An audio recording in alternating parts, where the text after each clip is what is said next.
Okay, well, rational numbers are really important, and we're going to see them all the time, all over the place. And remember, a rational number is simply just a number that can be written as an integer divided by an integer, or an integer over an integer, where that downstairs integer is not 0.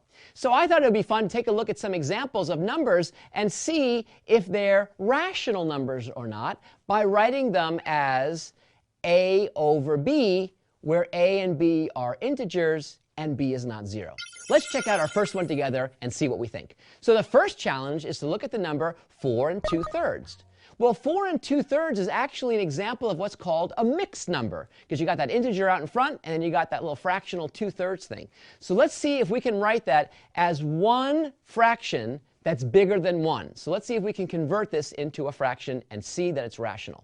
So the first thing to realize is let's take a look at it, right? So there it is, 4 2/3. Well, actually, just the way I said that, 4 2/3. That and means plus. So really, watch this. I'm going to push that 2/3 out, boop, and I'm going to insert a plus sign right in between them. So now we have this addition question, 4 plus 2/3. Well, you know what to do. We have to get a common denominator. So that 4 is really 4 over 1. And now to get a common denominator, I'm going to multiply the numerator and denominator there by 3. So I see 12 divided by 3.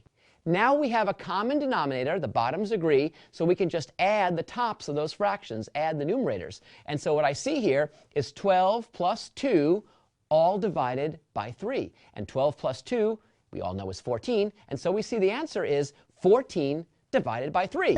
And since that's an integer divided by an integer over an integer, 12 over 3, and that 3 is not 0, it is rational. All right, let's take a look at another one. This one's a decimal. So 0.25, or how you might say it is 25 1/100ths. Well, it turns out that this also is an example of a rational number. And the way to see this is to really kind of speak it correctly, which is 25 100ths. And so if we think of the place value of that 5, we see it's in the 100th spot. And so we can actually write that with a denominator that's a power of 10. In this case, the power of 10 would be 10 squared. So we'd see 100. So in fact, we'd see that 0.25 is really equal to 25 divided by 100, or 25 over 100. Integer divided by an integer, integer over an integer, it's a rational number. So even 0.25 is really a rational number in disguise, because we can write it as integer over integer. All right, how about a friendly, familiar number like 26?